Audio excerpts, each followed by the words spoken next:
Assalamualaikum warahmatullahi wabarakatuh. Channel YouTube saya. Pada video kali ini saya akan membahas salah satu materi UP maupun pretest ataupun seleksi akademik PPG Bahasa Inggris, yakni tentang Principle of Assessment, di mana salah satunya adalah validity, dan ada beberapa macam dari tipe validity atau bagaimana cara agar tes kita itu valid ya.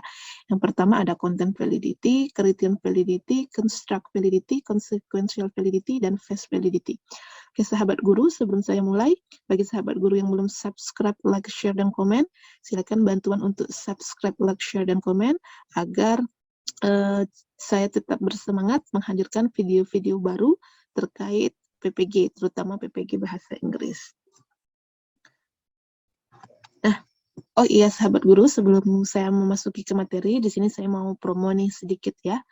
Bagi sahabat guru yang sedang dalam persiapan untuk mengikuti ujian UP maupun UKIN PPG, terutama pelajaran bahasa Inggris, yang dalam waktu dekat ini retaker ya yang akan melaksanakan UP. Maka di sini saya dengan partner akan mengadakan sharing dan diskusi, membahas materi maupun soal-soal untuk persiapan UP nantinya berdasarkan FR dari teman-teman yang telah mengikuti UP pada tahap sebelumnya. Nah, kegiatan ini akan dilaksanakan pada tanggal 25 sampai 26 Juni, yaitu hari Sabtu dan Minggu, melalui Zoom meeting tentunya. Dan bagi sahabat guru yang berminat, saya tunggu WA-nya di nomor yang tertera pada flyer tersebut. Dan juga untuk info lebih lanjut, silakan hubungi nomor WA yang ada di flyer ini. Sebelumnya saya ucapkan terima kasih untuk sahabat guru yang terus mendukung saya dengan menyaksikan video-video saya yang saya unggah di channel YouTube saya ini. Oke, kita mulai ya sahabat guru. Jadi dalam membuat instrumen tes yang baik, atau untuk menghasilkan tes yang baik, instrumen tes kita itu harus memenuhi beberapa kriteria. Nah, kriteria inilah yang disebut dengan principle of assessment atau prinsip-prinsip penilaian, yaitu diantaranya yang pertama practicality, yang kedua reliability, yang ketiga itu validity, yang keempat authenticity, yang kelima adalah washback.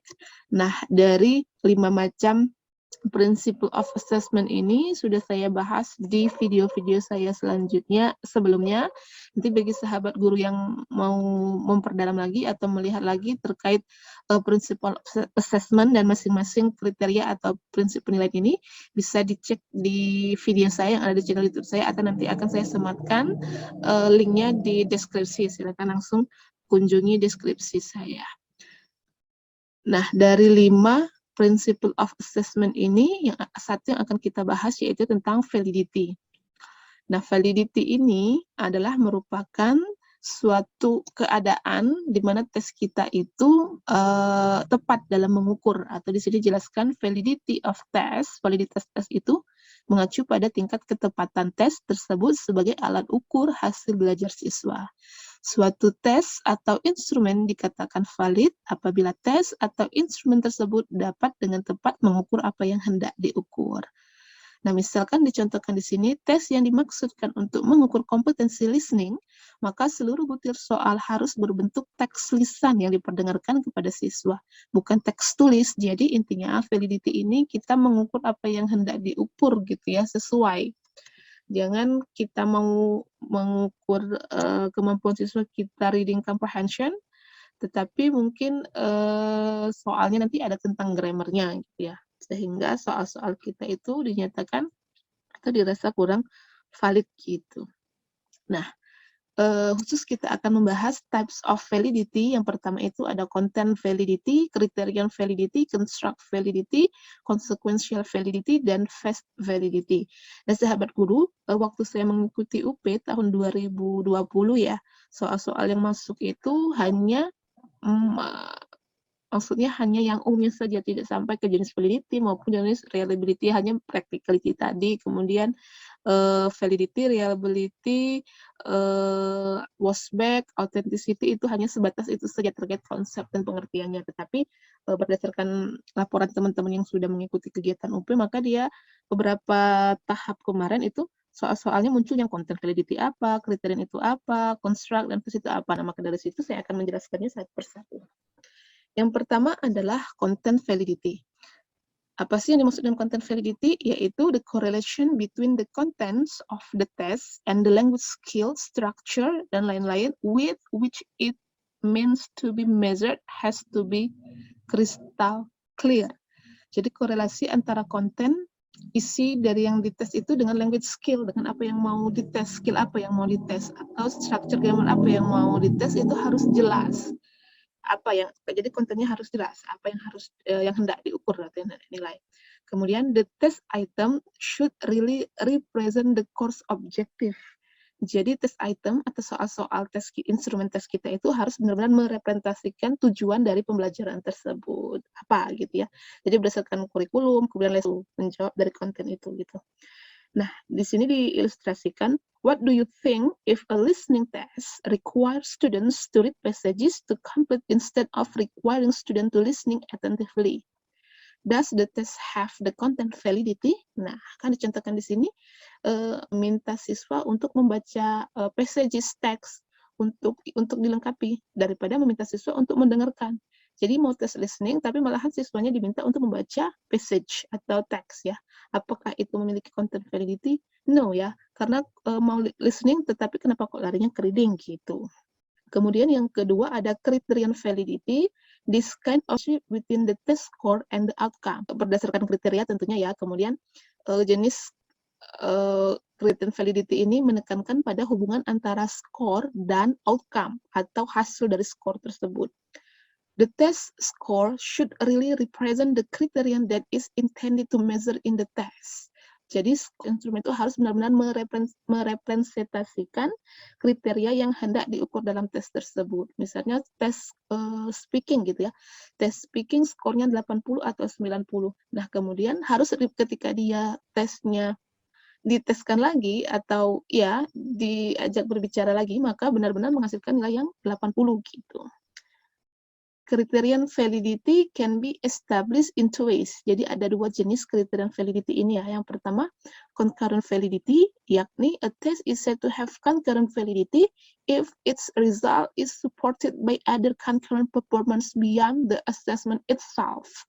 Nah, yang pertama itu concurrent validity. Dikatakan di sini, tes itu dikatakan memiliki concurrent validity jika hasilnya itu dengan tes tersebut. Jadi seperti tadi, misalkan tes speaking 80 ketika disuruh praktekkan atau disuruh menampilkan to perform, hasil dari nilai 80 itu bisa membuktikan bahwa nilainya itu benar-benar 80, cocok gitu ya dengan tes yang dimiliki. Nah, contohnya di sini nih. For example, the validity of high score on the final examination of a foreign language course will be verified by the actual proficiency in the language. Misalnya ada siswa kita yang nilai bahasa Inggris di rapotnya mungkin 9 atau 8. Nah, itu harus bisa terverifikasi atau harus bisa dibuktikan secara nyata dengan kemampuan bahasanya untuk membuktikan nilainya itu bahwa dia memang layak mendapatkan nilai 9 atau 8 tersebut pada rapotnya. Itu disebut dengan concurrent validity. Jadi criterion validity ini ada dua. Yang pertama concurrent validity, yang kedua predictive validity. Nah, the predictive validity tend to assess and predict students' possible future success. Jadi, tes yang memiliki predictive validity ini adalah tes yang cenderung untuk menilai kemampuan siswa di masa depan. Maksudnya gini nih, TOEFL test gitu ya.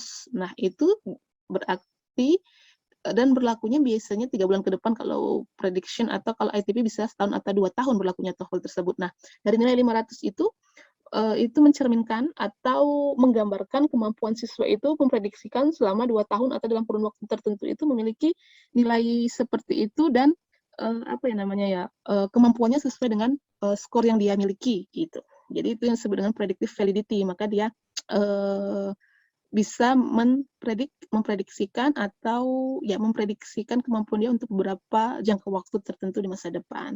Kemudian yang ketiga ada construct validity. Construct validity refers to concepts or theories which are including language ability. Nah, dikatakan di sini construct validity itu adalah konsep atau teori yang mendasarkan penggunaan ability tertentu, including language ability. Jadi ketika ada siswa kita yang perform atau menampilkan ability atau skill-nya dalam berbahasa, maka apa yang dia tampilkan itu harus sesuai dengan konsep dan teori gitu. konsep dan teori, kemudian skill-nya bisa dibuktikan lewat skill-nya, bukan hanya sekedar konten. Kalau konten validity tadi tesnya hanya apa ya namanya? Kalau tes validity tadi ya hanya konten saja, domain-domain konten gitu. Tapi kalau construct itu selain konten atau konsep teorinya juga skill-nya gitu. Nah, construct validity shows the result of the test really represent the same construct katanya ya. Jadi construct validity itu menunjukkan hasil dari the same construct. Construct di sini teori, konsep tadi ya, dengan ability, kemampuan atau keahlian, keterampilannya, keterampilan siswa yang diukur gitu. Jadi ketika dia diminta untuk apa ya namanya, diminta untuk menampilkan prosedur teks gitu ya, prakteknya prosedur teks skillnya gitu. Nah, dia harus bisa menampilkan atau menjelaskan suatu prosedur itu berdasarkan konsep dan teori yang ada. Mungkin mulai dari goals-nya apa, kemudian ingredients-nya apa gitu, dan sampai steps tujuannya ya, seperti itulah kiranya ya.